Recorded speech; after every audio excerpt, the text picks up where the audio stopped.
Magandang hapon, Pilipinas. Narito ang latest sa lagay ng ating panahon. Isang LPA ang na-monitor natin sa loob ng ating area of responsibility. At huling nakita ang sentro niyan sa layong 965 km silangan ng southeastern Luzon. At sa kasalukuyan, mababa po yung tsansa nito na mabuo bilang isang bagyo within the next 24 hours. Pero beyond the 24-hour period, hindi natin inaalis ang tsansa na tumaas pa ang probability o chance na ito ay mag-progress o maging isang bagyo. Kaya patuloy na mag-monitor sa magiging update ng Pag-asa, lalo na't nakikita po natin na ito ay mananatili pa dito sa Philippine Sea ng ilang araw bago po ito lumabas o bago po ito sumanepuwersa doon sa bagyo na nasa labas ng ating area of responsibility. At sa kasalukuyan, itong LPA na ito, medyo may kalawakan yung kanyang sirkulasyon at yung kanyang trough o buntot ay nagdudulot na ho ng mga pag-ulan sa malaking bahagi ng bansa.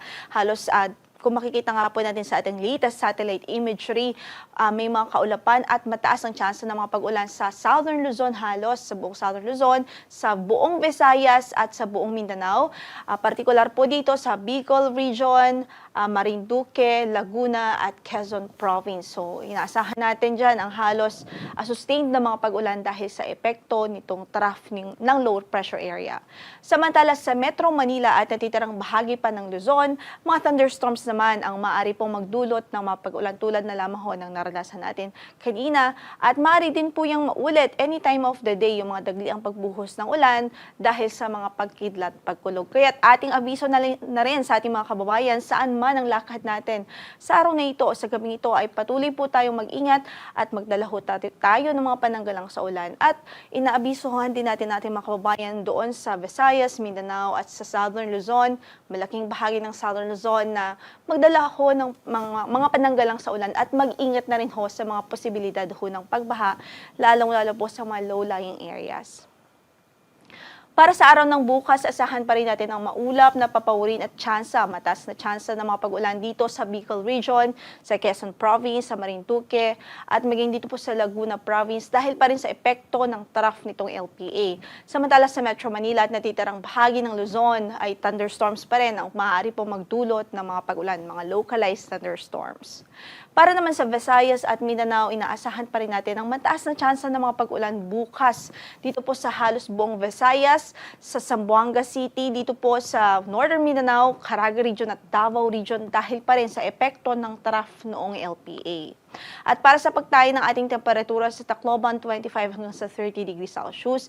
Sa Cebu ay 26 hanggang sa 30 degrees Celsius. Sa Iloilo ay 24 hanggang sa 30. Sa Puerto Princesa City ay 25 hanggang sa 32 degrees Celsius.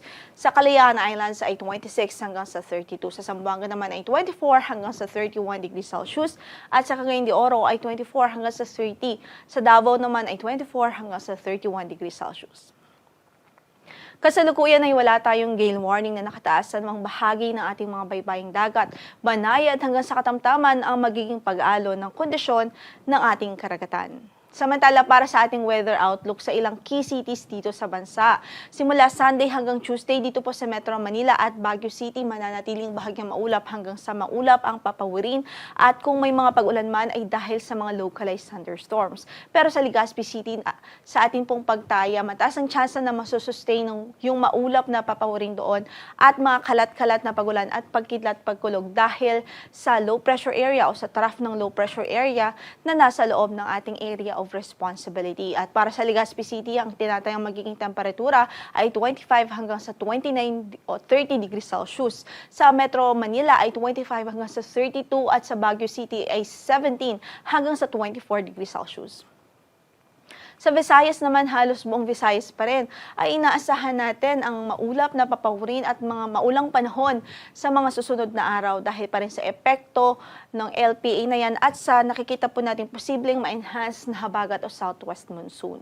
Sa Metro Cebu, 26 hanggang sa 30 ang inaasahang magiging agwat ng temperatura. Sa Iloilo ay 24 to 31 at sa Tacloban City ay 25 hanggang sa 30 degrees Celsius.